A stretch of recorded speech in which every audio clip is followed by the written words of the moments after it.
Welcome to the Coaches Show. Good morning, everybody. Good morning. Good morning. Good morning, Phil. I'm Phil Huffman. I'm Nathan Lambert.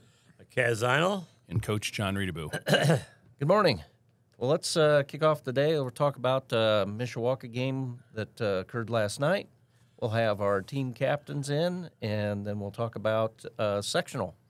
Sounds good.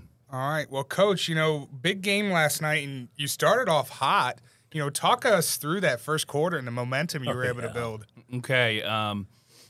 We I've been pretty lucky this year on coin tosses. I think I've won every one but one.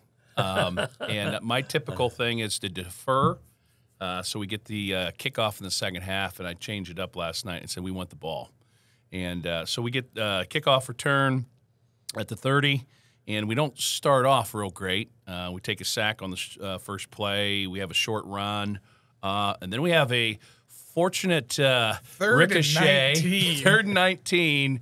Yeah. Bounces off one of their kids' hands, and Tinky is, alert enough that he picks it off the ricochet and about a 40-yard gain. And so that was a sign of fortune right off the bat. And we're moving the ball, and we have a false start right off the bat on first down, and those are the kind of things that are really killing us. It makes it very hard for Coach Osmolowski to call plays when you're first and 15, third and 19. Those kind of plays. There's nothing in the whenever you're behind the sticks. Your playbook goes down so far. It's tough, and so we gotta shore some of those things up. But anyway. Couple short runs. We get them to jump off sides. We have an incomplete pass. Tinky takes a big hit. And then we scramble for about 8 yards, and we basically turn the ball over on downs at the 32.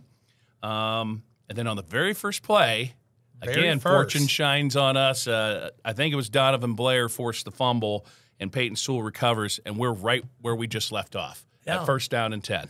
At the 32. How exciting was that? I was able to get a replay on that last night and you just see the ball, 75% speed in the video. The ball just flies up. Yep. And our guys are just diving on it. Donovan did a great job of pinching down, and he, got a helmet on the ball, and that ball popped up in the air, and we grabbed it. And, we're feeling pretty good. I mean, we had a fortunate reception to move us down the field, and we're down on their 32. We turn it over on downs, feel like a missed opportunity, but here we go. It's right back to us. And so we're feeling pretty good about that. But, again, we start off a little bit off, and we get sacked on the first play. We fumble the snap on the second play, and it's 3rd and 20. And we get a 35-yard pass play down to the 5-yard line where Braden Pike basically just out-wrestles the guy for the football. That's right. He did. That was really neat. That ball was more the Mishawaka defender than it was Braden, but he did a great job. He high-pointed that ball, and he ripped it away from the defender. And we've known that about Braden all year, that's something he's really good at high pointing the ball. Maybe it's the basketball player in him, I don't know, but he is really good at high pointing the ball, and he's a tall, strong, lanky kid for a sophomore, and that's what we've been telling Shoemaker, our quarterback, is just give him a chance. Those guys will go up and get it for you, and they'll wrestle for it, and the ricochet catch by Tinky, they go up and wrestle, and then later on in the game, Bontrager goes up and makes a great catch in traffic as well, and so. That's a three-headed monster right there that those guys can all make plays, and then you throw in Blair over the middle as a tight end who also made a lot of catches during the game. So talk about high pointing the ball. That's where you meet the ball in the air. You don't wait on it to come down. You go up and get it like a rebound in basketball. All right. That's high pointing the ball. And so when you attack the football to catch it, you got a better chance at catching it than the other guy if he's waiting on it to come down.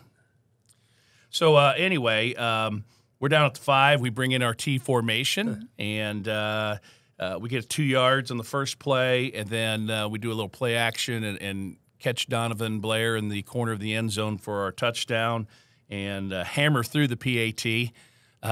I don't know if you guys noticed, but old Timmy was killing those PATs. I mean, they were He was landing. They were landing out on the track. Yeah, I mean, I was gonna say they were in the next county. I think we called him supercharged last night. Yeah, it we seemed did, like yeah. every kick Because he that had he a bolt. made was. I mean, it was going. when he is on and confident, that ball just flies off his foot. And there are times when he might be a little off, and it's like, hey, you just got to tap it in. Your leg's strong enough. You just got to focus on making sure it's accurate. But he was feeling confident, and that first PAT flew through. I was like, okay, he's ready to go tonight. So senior night, and he was hyped up and ready to go. So it's 7-0. 6 minutes off the clock in the first quarter, and the Warriors are up. And so looking pretty good at that point. Yeah. So Coach, I believe Donovan's first receiving touchdown of the year? I believe so. I'd have to check, but I believe so. We haven't had scores in the last couple games, and before that, I don't recall Donovan catching a I don't pass recall, for a but I touchdown. did miss a couple games, so I didn't know. But it seemed like that was a big part of the game plan last night was to kind of throw the rock. Yeah. Yeah, we have kind of morphed as the season's gone along a little bit. Injuries have contributed to that. This is a rough week for us. We had on Tuesday 17 kids unable to practice, and we were doubting whether we were even going to be able to play the game. Among those kids out, Nico Ramirez, senior left tackle, David Anderson, he's been out for a couple games. He is kind of our jack of all trades on the line. He fills in wherever we need him to. Hunter Kunish was out sick. Landon Reynolds was out sick. Yeah. Wow. Yeah. And going against a Mishawaka Caveman team that has a very large offensive and defensive line. And fairly deep, too. I mean, they got plenty of big boys over there, and they're very physical. And so that's part of it. The other part of it is, we want to utilize more kids in the game and try to get them out in space a little bit. We still have the T formation, still love that, love the physicality. But we're kind of morphing along and trying to diversify a little bit. So, when somebody watches it on film, they don't know what they're going to get. They don't know if they're going to get T formation and they're going to have to close it down, or if they're going to have a little bit of spread concept and cover that. So that makes us a little bit harder to prepare for. Yeah, definitely. I mean, and definitely for next week, you showed a lot to Logan Sport. Just saying, hey, you're going to have to come ready for next week in sectionals. Oh, yeah, no doubt about it. So now you're up 7-0. You have, some momentum, and, you've had a couple of rough games. Things are starting to, hey, this is a real football game. We're up. Talk about, what did you say to your team in that moment? Hey, you're up, but, do you temper it, or do you say, no, we need to ride this momentum? It's you really don't have a lot of time just talk to your team. You really it's the next series, it's the next play, and that's how we teach the kids too. One play at a time, one series at a time, one quarter at a time, and just focus on doing your job that way. And so the energy was high. There's no doubt about it. Kids were excited. It's interesting when you do something positive and you go to a kickoff or kickoff return. There's some guys that you want to take a break on that. There's nobody wanting to take a break. Everybody's excited. Hey, I want to run down there on kickoff and get after this. And so great start. Energy's high. People are feeling good. And then the kickoff, we wanted to put it in the left corner. And Timmy just talk about that. How did you decide to do that? He and I both saw that, didn't we? Each game we change it up a little bit. Again, harder to prepare for. Sometimes the plan is to kick it deep. Sometimes the plan is to pop it up. Sometimes the plan is to keep it away from returners. It just depends on the team. But for this game, we wanted to put it in the corners because those were the open spaces. There was a lot of space in the back end. And so we have zones of kicking, and we wanted to kick it deep in the corner. That was one of our zones of opening. And Timmy didn't get it squarely, so it went out of bounds. It took a roll and went out of bounds, so they get the ball at the 35 by rule. And then they go on offense, okay? And so that's always the what are we going to see? And I'll say this: Mishawaka was way more diversified last night than we saw on film. We knew they did a lot of different things, more than Warsaw does. But boy, you saw their passing attack. You saw some trick plays. You saw, reverses. There was a lot of different things that it wasn't just ground and pound, flex bone coming right at you. I mean, you had plenty of that, the midline, the triple option, those kind of things. But they did a lot of other things, which makes it very, very difficult. And last night, I think I saw 5 or 6 different formations in high school. That's big. Well, and that's another thing that they're more diversified out of in the flex bone. They will do a lot of different formations and send a guy out, in a flat motion away from the formation and things like that. So. It makes it difficult because not only do you have to deal with the physicality of ground and pound right in your face, but then all of a sudden, you got to cover this pass and you got to watch for the trick play, and they did a good job of having us a little bit off balance at times. But the majority of the time, you guys did cover very well. Yeah. Got a lot of stops. There was a couple that got through. They got a lot of yardage, but overall, I think you guys did a great job last night. Well, we actually made them punt at least once, and so that was a positive. That was a goal. 3rd down and 4th down. Getting try to get stops. Then making them go for it on 4th down. If we get a stop, we get the ball right there, which is a gain in yardage. So. Anyway, we kick off to them, and they basically drive the ball down with some big runs, a bubble pass, as I mentioned. Something that we knew they did, but again, you're so many things to prepare for. Exactly, trying to cover everything, trying to read that key and knowing exactly what play is. That's very difficult, especially for a high schooler. Yeah, and our we. Technique-wise, our corner came inside and got sealed, and then we missed the tackle, and they got a big gain on that, and then they had a fullback dive that went 34 yards for a touchdown.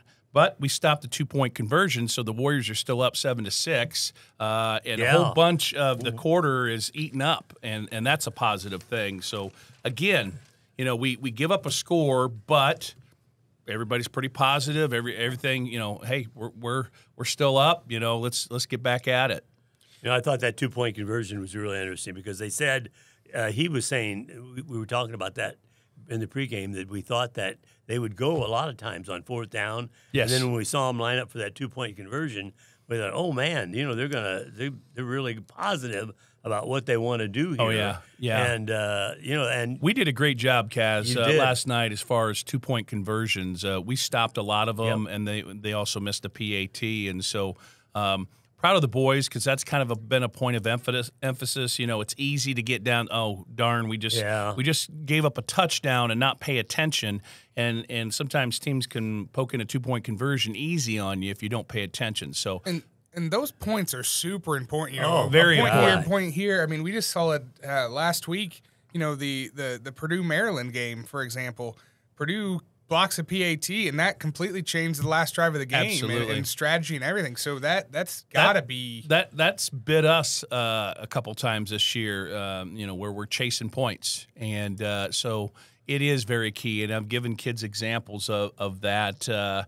Where a missed PAT or a stop PAT makes a difference in the ball game, and so we put a lot of emphasis on that. How important it is to pay attention to next play mentality. You got to forget that and get back after it. So, our next series they kicked off and we got it out to 36, but we really didn't go anywhere.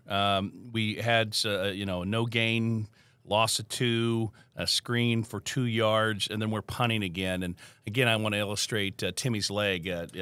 He flipped the field, a 53-yard punt. We down it at the 7, and that's fantastic. And our punt protection has been a source of concern all season, and it was outstanding last night. They did a great job of punt protection. Even with some high snaps, Timmy was still able to grab that ball and have time to plant his leg. And he really wasn't under any pressure last night. Well, he's 6'3", and he does a great job. He's high. He's very athletic, he too. He is, and thin. And, like he said last night, the electricity, he had that bolt charge last night. He had a great game. Good one, Cass. That's a good one. No, that was his. I can't take credit for that. That's yours. That's yours, Nate. Okay, well, that wraps up our first section of the show. Come back and join us for the second segment when we continue talking about the game last night. We have our seniors and the sectional game coming up.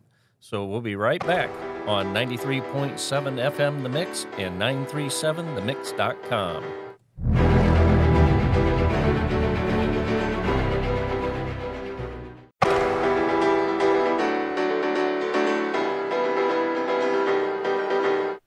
Welcome back to Coach's Corner. This segment, we're going to finish out football game. Then segment 3, we'll talk with the captains of the team. And the fourth segment, we're going to talk about the sectional. So, Coach, we talked a little bit in the last segment towards the end of the first. I believe we had just wrapped up the first quarter. You kick off your, end of the first quarter, score 7-6. You still have some momentum. Walk us through that first drive by Mishawaka. So yeah, it's 7-6, and we go on offense. We're able to get the ball back and from the 36, and we really don't go anywhere. We get a great punt from Timmy Bolt, and then they go on offense, and we got them pinned at the 7. They jump on first down, so now they're down to the 2-yard line, and we got them backed up pretty good. They had a good run and a couple short runs, and then it's 4th and 3 from their own, I believe it was the 18-yard line. It was very tight, and they rolled the dice and ran a play on 4th and 3, and fortunately for them, they had a QB run, a big run, and about 50-yard run, and that was kind of a backbreaker because we had them pinned and looking like we're going to get good field position, and they rolled the dice, and I thought that was a gutsy call. But they have confidence. I mean, they didn't hesitate. They called the next play, and we're going to go. And so, And if I remember correctly, that was the very first time that the quarterback had actually pulled the ball from the fullback the entire game. Well, we knew coming in that was a big key. Matter of fact, when you look at Flexbone, usually it's fullback, quarterback, pitch. That's the order and what they want to do. For Mishawaka, we felt like it's quarterback, fullback, pitch, and so they hadn't hit him up that much up to that point. But going back through game film, every time they needed something, whether it's 4th down or 3rd down, and they needed to get a first down, his number was called, and he finds a way to get through. He's a great athlete, great competitor, and all credit to him. But they were able to, move the ball pretty well. But the end of the first quarter, it's still 7-6 Warriors, and they're on the move, though. And in the second quarter, they were able to punch it in after a long drive and make it they got the 2-point conversion on this one, make it 14-7. And then, they kick off to us. We don't have a very good return. We missed a block, and so we're backed up to the 17-yard line. We moved the ball a little bit, and we end up having to punt. And, again, Timmy comes through with a 45-yard punt. I mean, these punt distances are pretty impressive. And you could just tell punter to punter, the velocity of the ball coming off of Bolt's foot is just different than anyone that we've seen all year. He not quite as good, but he's pretty close to Braden Johnson, who we had a few years ago that, in warm-ups you could see coaches' heads turn when he kicked the ball. It's got a different sound to it. Exactly. It was kind of a boom. And it's pretty impressive when you're kicking into their warm-ups from, your own goal line. And so, we've talked about that. Yeah. Timmy, what's he going to, just a little bit of, what's he going to do? Is he going to play football next year then? He would like to. I don't know. He doesn't have any, real bead on anything, but he would like to kick at the next level. So if there's any recruiters out there that are listening to this, he has a great leg. He has a lot of potential, and so maybe he can catch on somewhere. So we punt the ball and they muff it, and that was a missed opportunity. We could have hopped on it and got the ball back. And dropped it twice. He got it, dropped it, kind picked of it up, scooped dropped it, it and again, dropped and it fell. again. Yeah, I mean, I was screaming, yelling, jumping, excited, hoping we'd get the ball back, and we didn't. And then again on the next drive, they kind of pulled out the stops again. They had a reverse, and QB keep a little bit, and a wide variety. They end up scoring another touchdown and missed the PAT, so it's 20-7, Mishawaka. They kick off to us, and we have a block in the back, and so that starts us really backed up. And unfortunately for us, it seems like it strings in the second quarter where we have a lack of focus. We give up a bunch in a row, and so we had an incomplete pass, and then we have a sack and a fumble into the end zone, and they score. Now all of a sudden it's 27-7, and their PAT was good on this one. So at that point, it's like, we got to circle the wagons and get it back together. So that's pretty much where it ends up. They have a drive, we have a little bit of a drive, but we are, at that point at halftime, 27-7, and we got to go in and make some adjustments and try to get back into the game. I thought Fisher did a great job of being able to. When I was watching you do the thing, I was trying to who ran the ball and how far. I mean, he was hard to follow. Yeah. Really deceptive with the football, and that's what deceptive. That was the word I was looking for. Option football. That's the way it is. You don't know if the fullback's got it, the quarterback's got it, or they pitch it. And it's disciplined assignment football. And one of the practice plans techniques that we were working on is going through without a football. So the kids don't get caught up in the football. They just go to their assignment. And we've been getting better at that. I mean, it's hard to do for high school kids to be that disciplined, and we've been doing a better job at that. I would say the one thing that hurt us last night, we were where we needed to be. We just didn't tackle well.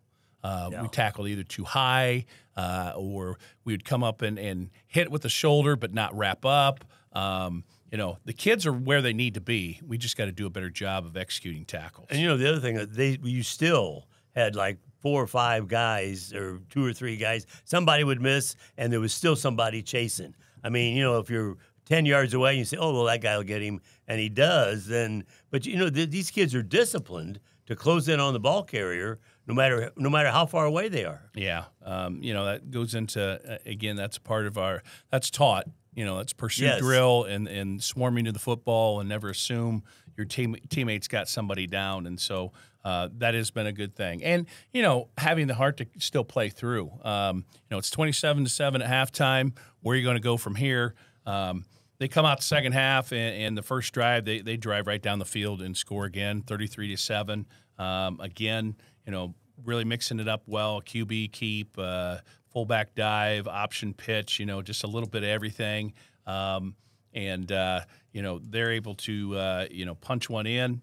And then, we have a nice drive going down, and we unfortunately throw an interception down about the 6-yard line. And we were really moving the ball really well, and they end up very next play breaking off a big run after a big interception return, and now all of a sudden it's 40-7. Coach, I just want to back up just a tad. Talk a little bit about what you said to these kids at halftime. I mean, they came out and they, I was watching them come out of the tunnel, out of the locker room there, and they were fired up still. Yeah, we, you did a great job. Want to keep it simple. We go through our halftime adjustments, offense and defense, and really, to be honest with you, there wasn't a whole lot that we needed to fix scheme-wise. It was more things like what I just said, tackling better, cleaning up penalties, getting the ball out faster, those kind of things. Being more consistent play to play. Yes, absolutely. And so, again, we just talked about, hey, this is a ranked team in 5A, and you're going toe-to-toe with them. We got plays all over the field. We're making plays. We just got to continue to do that and do that in the second half, and let's get after it and have some fun. and the kids responded. And you know, that's the other half of it. You can say what you want, but do the kids respond to it? And they have so far this year, and last night was no exception. I like your rule there. Have fun. Yeah. You know, and I know he and I talked about that at halftime, Nate and I did. You know, hey, he's going to come out. These kids are going to go have fun. And, you know, and when you could see that, the enthusiasm on their faces when they came out of the locker room. It's a fine line where you want to get after kids about execution and being focused and those kind of things. But in the same token, you also want them to have fun playing and not feel so much pressure that they can't go out there and compete and do what they need to do. And I think they've really opened up to that and realized, oh yeah, I got into football because it's fun to play football, and you know, that's helped quite a bit too. You know, one of the things when we bring in that next segment is we'll be able to talk to these kids about the fun they're having, Yeah. and whether or not, you know, why they chose football, and then they're all seniors and what they're going to do next year. So that's going to be really, really interesting. Also, too, Coach Nate and I talked about this. We're going to put a hidden camera in the locker room at halftime. There's going to be designed, and then we're gonna, like a little fly. As long as we have editing rights. And then, and then we're going to have a show. It's going to be called Readaboo. Wawasee. It'll sell millions. They already have a show like that where they follow NFL teams. Yeah, that's where I got the idea. Yeah. And they give them wide open source, but I'm sure they have editing rights. You don't see everything on those. No, on that but it's show. also, I believe it's also like on HBO, isn't it? So Yeah. they can be a little bit more colorful if you would. So we find ourselves, you know, in the second half down 40-7, and as we said many times, that could be full time, but we don't. But it wasn't. It wasn't. No. As soon as they go up 40-7, we have a great kickoff return to the 43, a horse collar, which that is so rare to ever see called. We've had it called for us twice this year. It's happened about half a there dozen was- times. And it's There's happened a one couple. before in the game that was pretty close. Yeah. You know, it's a very specific rule. You have to be pulled down from behind, and he's got to have his hand inside your shoulder pads pulling you back. And so there's a lot of times people think it's a horse collar, and it's not. But in this case, it was, and the last time it was called, it was, and there's probably a couple times it was pretty close. But, you know, that puts us in great field position, and we were able to capitalize on that and go 40-14.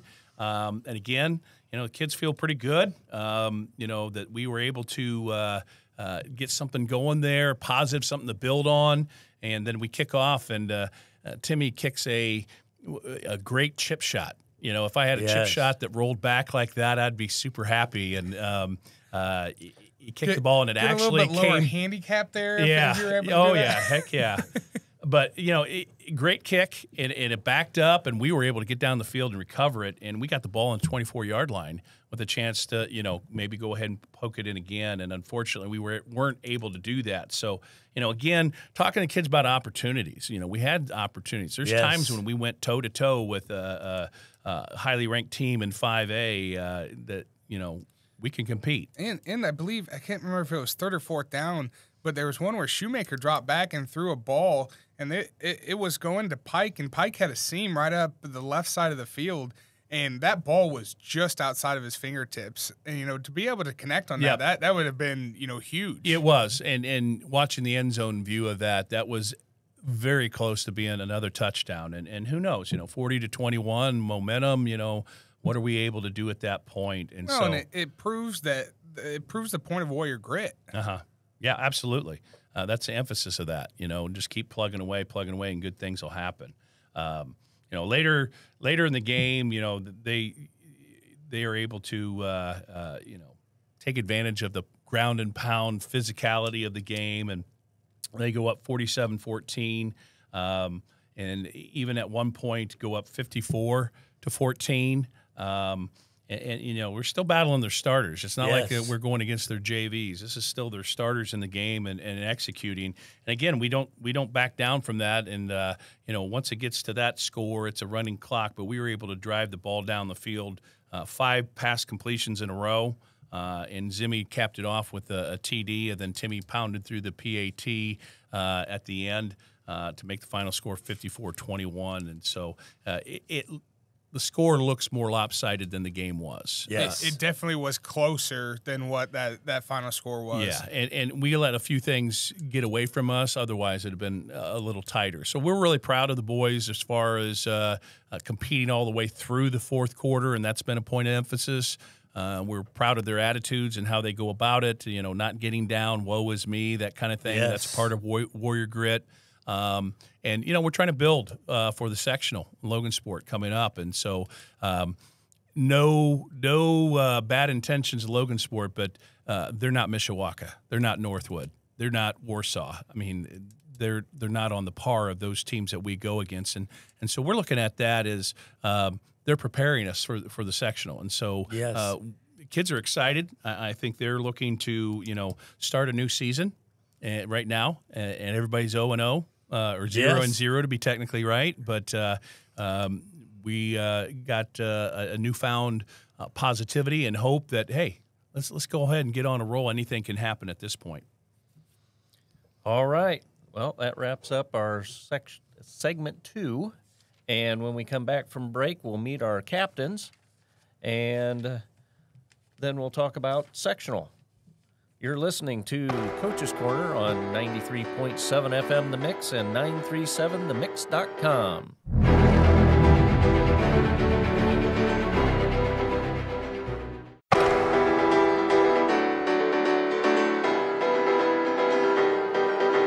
Welcome back to the Coach's Show. We're in segment 3, where we're going to talk with the captains of the football team today.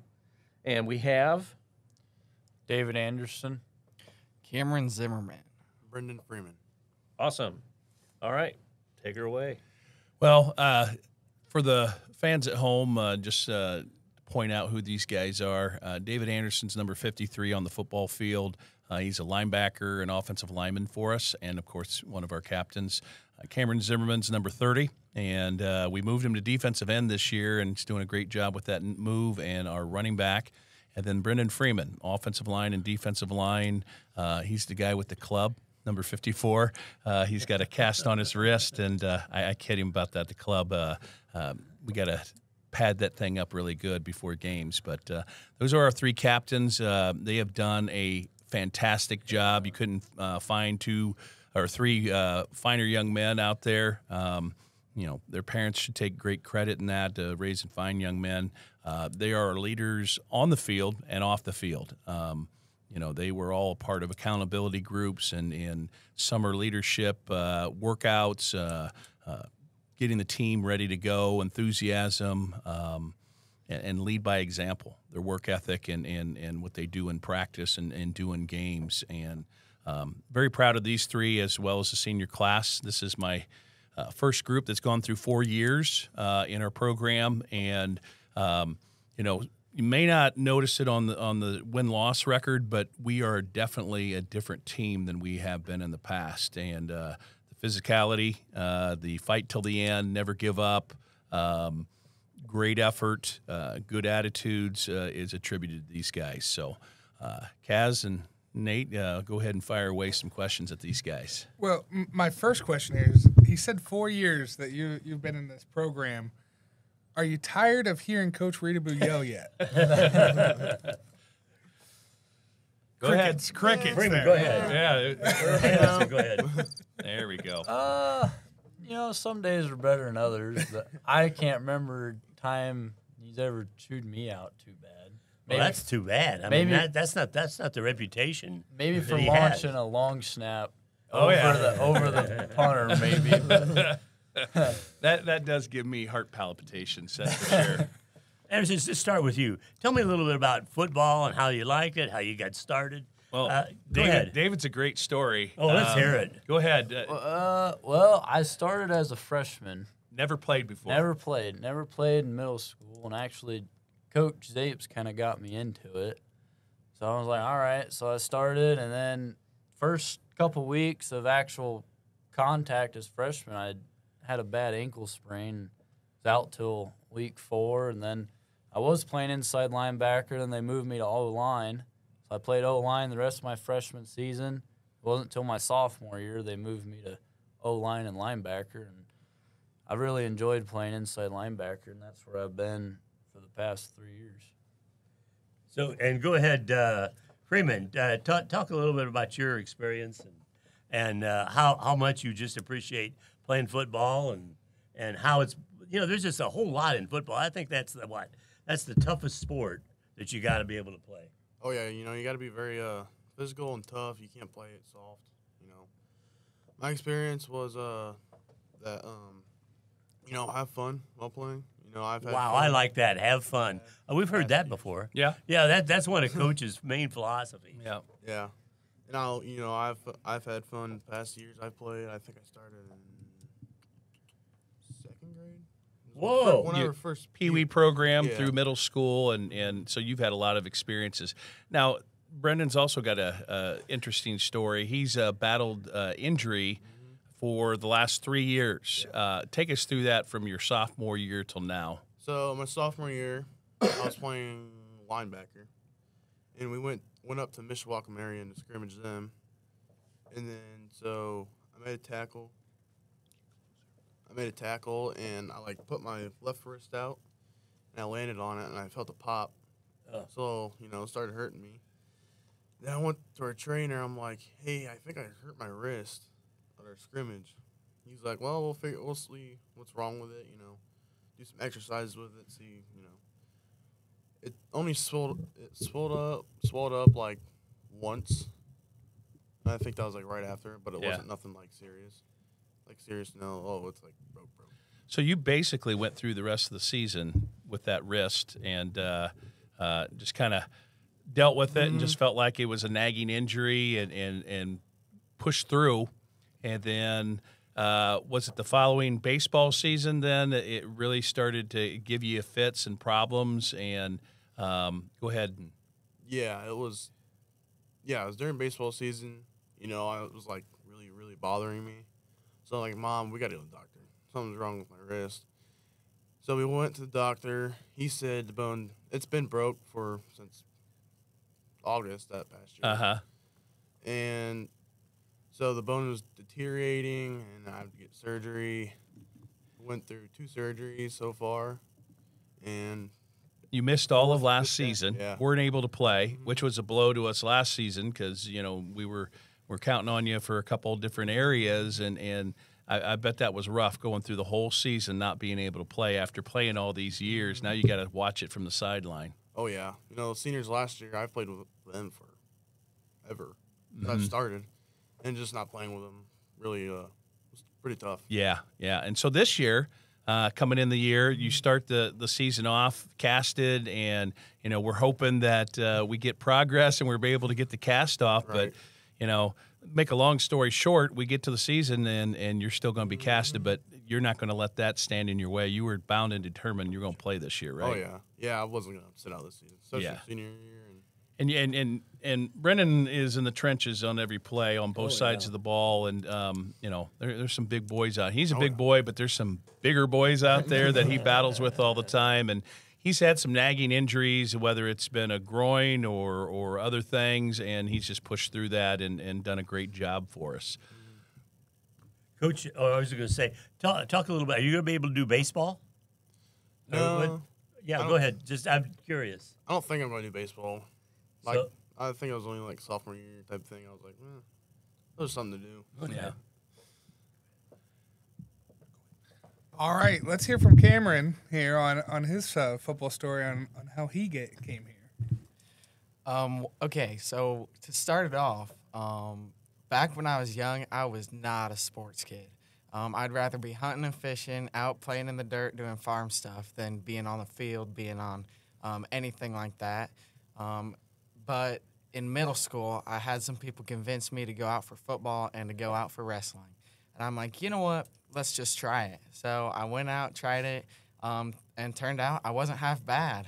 So I just built from there. And then I also played a little bit of basketball in middle school too. And we're not going to talk about those years. But now I've up and gone to high school, and I still continue football, wrestling, and I participate in track. So let's test your memory here a little bit.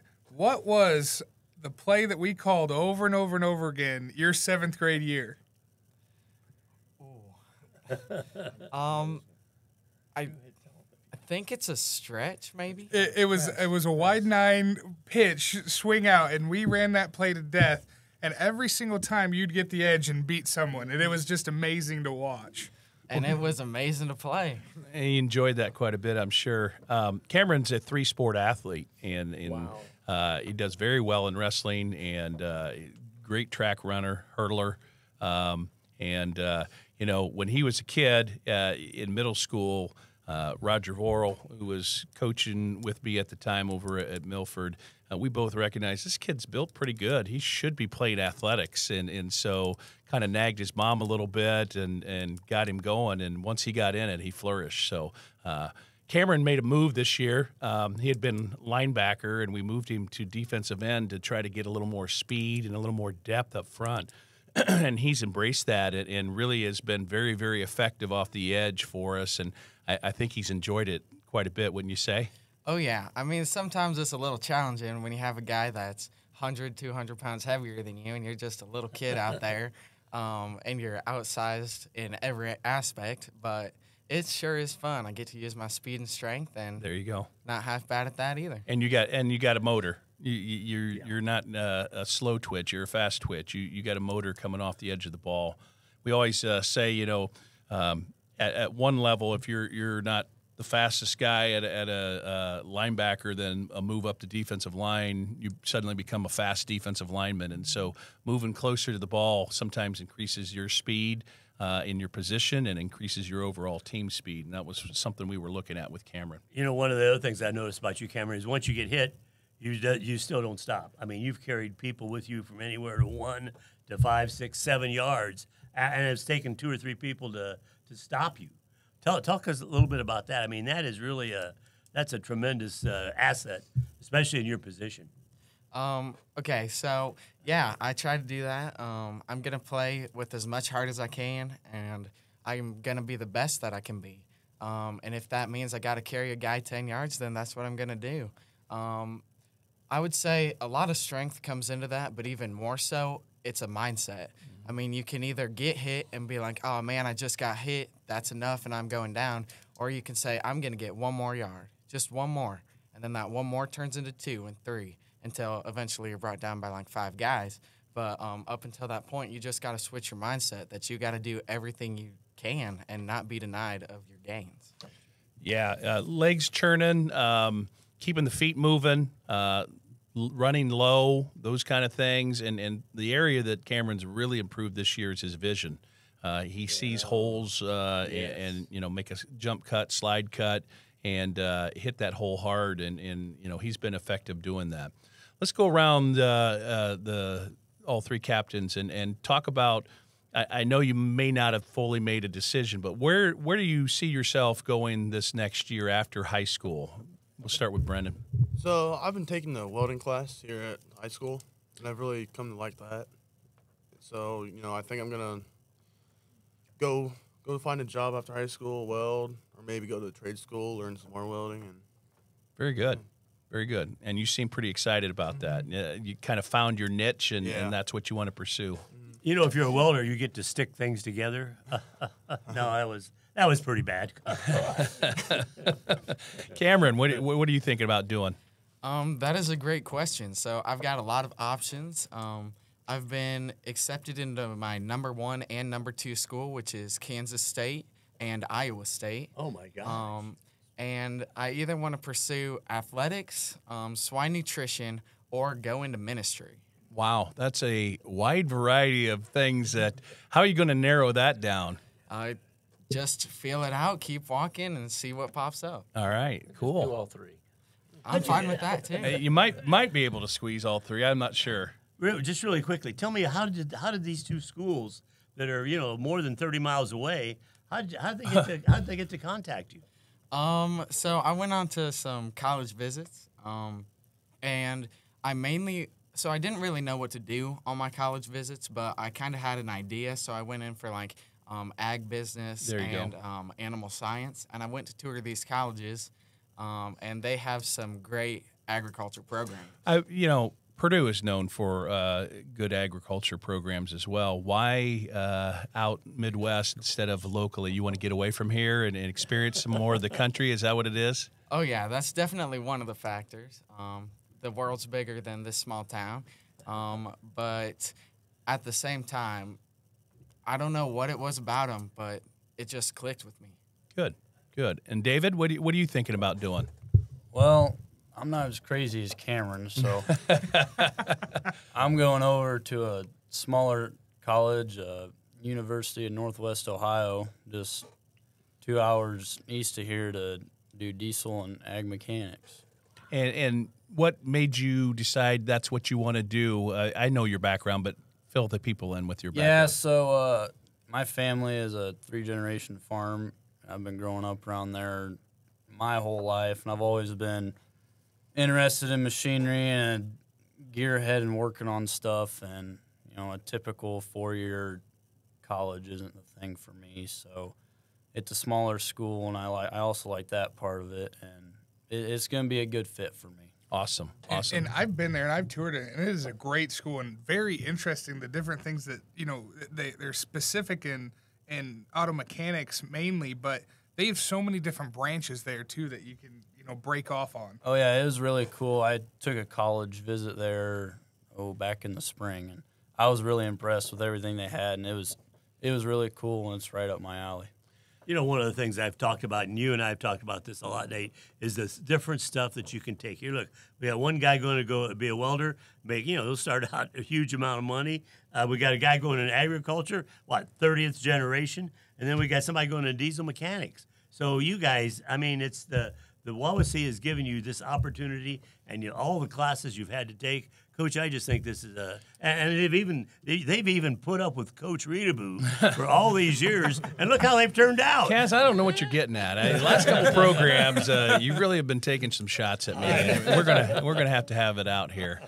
These guys, I mean, they got direction, they got drive, they got great work ethics, and you know, they're epitome of what you want a Wawasee football player to be, and we're glad to have them and appreciate having them. We're going to miss them next year, that's for sure. And congratulations, gentlemen, for making it here, and congratulations for, you know, setting up this program to be in a good light as we move forward. All right. Well, that wraps up this segment. When we come back, we'll talk about sectional. You're listening to the Coach's Corner on 93.7 FM The Mix and 937themix.com.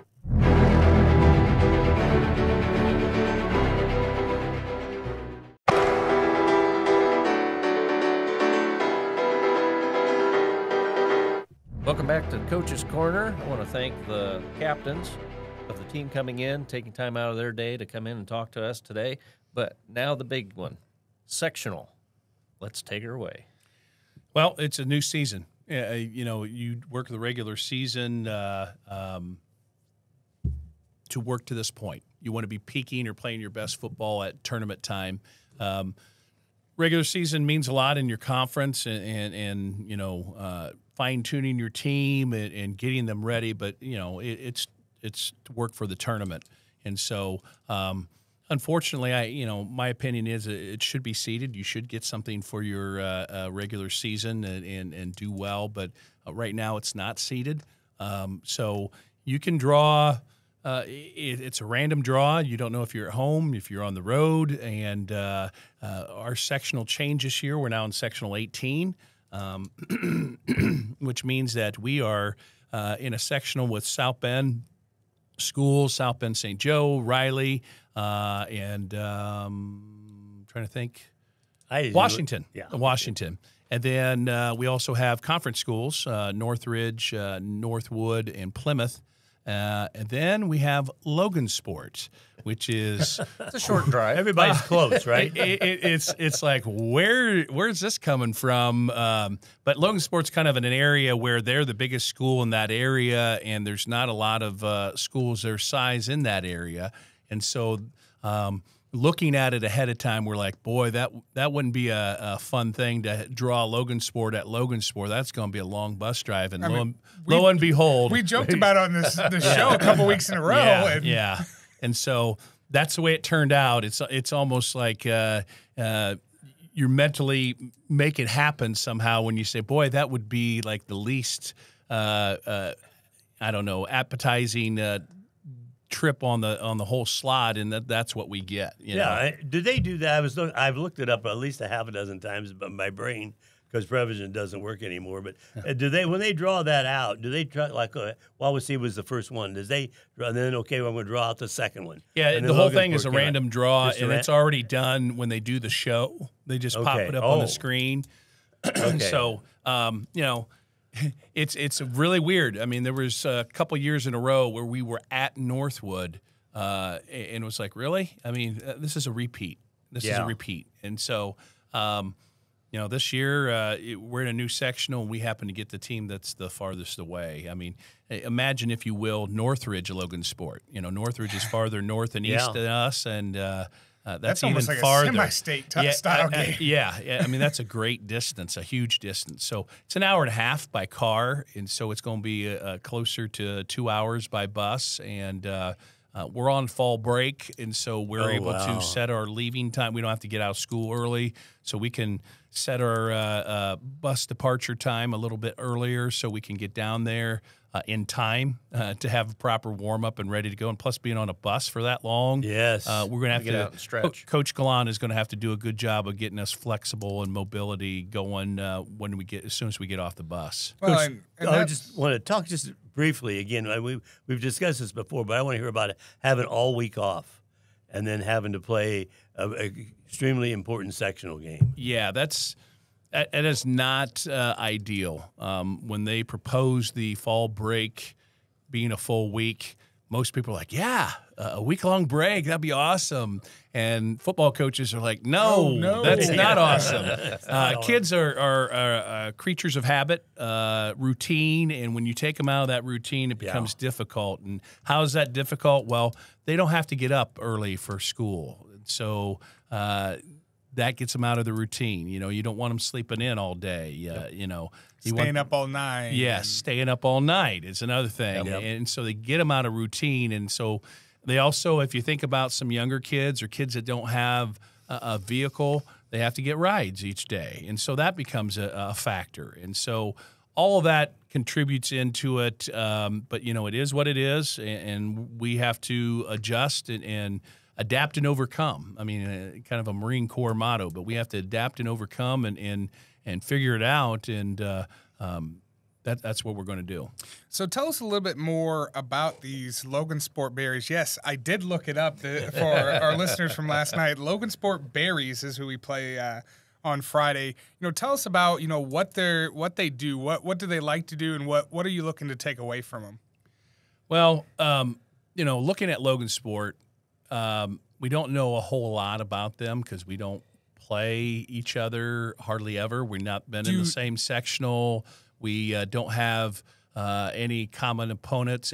So it's totally blind. Now, we do have film, and we've started looking at that a little bit. We'll get into that heavy here in the next couple days.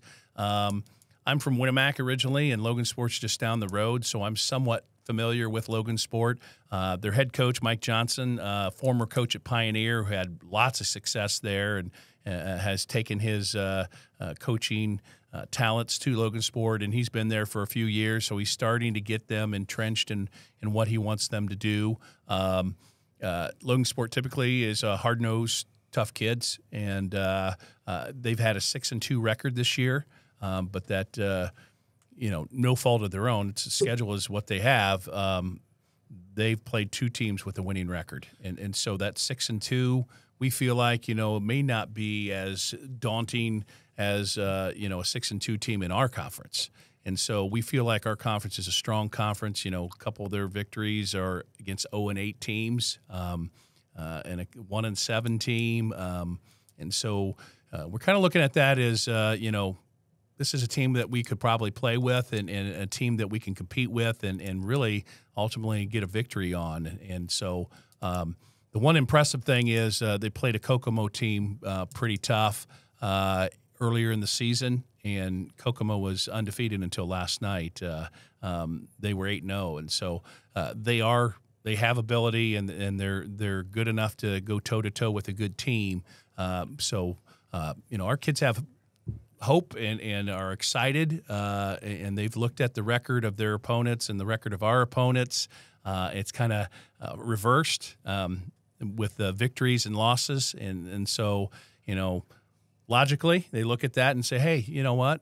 We do play a tough conference. We play schools that are bigger than us, and this is not a Mishawaka ranked in 5A. This is not a Northwood top-ranked team in 4A. Warsaw, This is not a Warsaw who's Concord. 6-2, and the only losses are to those two very, very good teams. So That's one great thing about the NLC is you do play great teams, and that's going to prepare you for great sectional. and bad thing. And Yeah. it's a two-edged sword, but it does help you out when it comes tournament time. You're typically not facing a team that you haven't seen talent-wise. You're going to go against somebody that we've been there, done that before. I was just thinking, Coach, we'll have a tough time practicing next week. But suppose I wanted to look up stuff on Logan Sport. I was trying to do that, and of course my computer skills are really Neanderthalic. But where do I go to? Where you found all this information out about Logan Sport already? John Harrell. We go to John Harrell's football, and that has every team's record, schedule, scores of games, and so you do a little investigating and see who they played, and that also goes into film exchange. You want to get teams that might be similar to what you do and see how they defended them, or see what they did on offense against them, how they're going to align. Those kind of things. And so, you got to do a little research on that and see what you can find out, because we don't know a ton. If we're going against conference school, well, we go against them year in and year out, and some years twice a year with the sectional, if it's a Plymouth or Northridge or Northwood. But when you got a team like Logan Sport, you got to go from your film, and you got to try to get some background information and go from there. So, you travel down to Logan Sport. We talked about how important it'll be to warm up after that long bus ride. How is that, how are you going to be able to, not that this game needs any more juice, but how do you get your team to say, hey, we have competed against some of the best teams in this state. We have put together drives. We have done things correctly. Now let's put together a full game and go out and win this game. Well, that's exactly what we're going to say. Our schedule is prepared us for this game.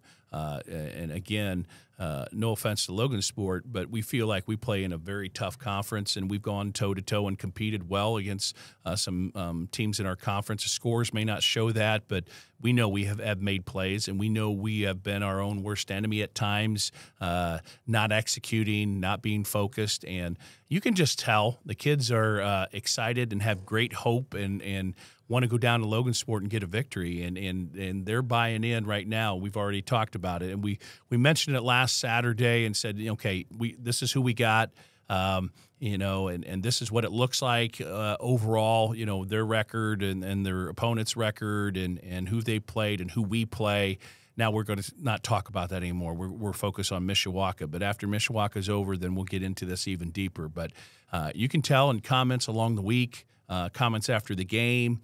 That's one of the things I talked to them about. Hey, you went toe-to-toe with a highly ranked team in 5A, and you made a lot of plays, and the score doesn't indicate, how you battled through the game, but it's sectional time. And Logan Sport, no offense to them, is not a Mishawaka, it's not a Northwood, it's not a Warsaw, and they reacted very well. And you can tell. You can tell in the eyes. You can tell in the way they react and heads up and how they react to what you say. And eyes were up and heads are shaking, yes. And so kids are believing. And that's 90% of the battle is get kids believing. And to go off of that, that's one of the things, too, that this tournament brings is at the end of the regular season, it doesn't matter what your record is. You could have no wins. You could have not scored an offensive touchdown, and you still have an ability every single Friday to win the game and move forward. That's one of the things I love about high school football in Indiana is everybody's in. It wasn't always that way. You used to only certain teams get in. I know it's that way in Michigan and Ohio and some of those bigger states where they got so many teams. But for Indiana, that's great. Everybody's in. It used to have a different systems, a cluster system, which was awful. I remember we went Winamac and North Judson were big rivals, and one year we went 10-0 and they went 9-1 and they didn't get in the playoffs. And the next year was the reverse, and that was part of getting rid of the cluster system because good teams didn't even make the playoffs. And so they changed it, and now they got the format. I think the right way. The one tweak I would make is actually seeding the sectional, because I think you should be rewarded for a good regular season, and ultimately you want the two best teams hypothetically playing in the championship game. How would you go about that? Would you go by record or? Yeah, you'd start with record and then go from there, and they can come up with all kinds of variables. For, points against. If they have the same record, points for, points against, common opponents. Record, that kind of stuff. I've seen that talked about for years now in the newspapers, and what little bit of research I do. I'm just kidding about that because it's been way too much time on football. Coach, really quickly, tell me about what you're going to do since these kids don't have school next week. We're going to try to keep them on the regular schedule. We're going to try to practice at the same time. We're going to encourage them that you can't sleep in all day. Yeah. Lay around and eat Cheetos and stay up till 2 in the morning. Yes. And teenage boys never do that. Oh, Coach. my No, goodness. never. And that's going to be a challenge. We got to continue to eat, sleep, and hydrate, be as much on a regular schedule as possible. You don't have the school part to worry about, so you can be even more focused in practice, but you got to take care of yourself and take care of your routine. You're going to practice longer?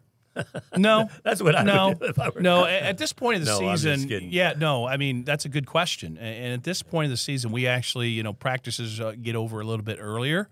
There's wear and tear on the body, and really, the hay's in the barn as far as technique fundamentals. We still work that a little bit, but it's more about going through what we need to do, how to align, what to recognize, and not so much banging on the bodies as much. We have a little bit of that, but not as much. Okay, well, we encourage everybody to head down to Logansport and cheer on the Warriors as they take on Logansport in the first round of the sectional. You've been listening to Coach's Corner on 93.7 FM The Mix and 937themix.com.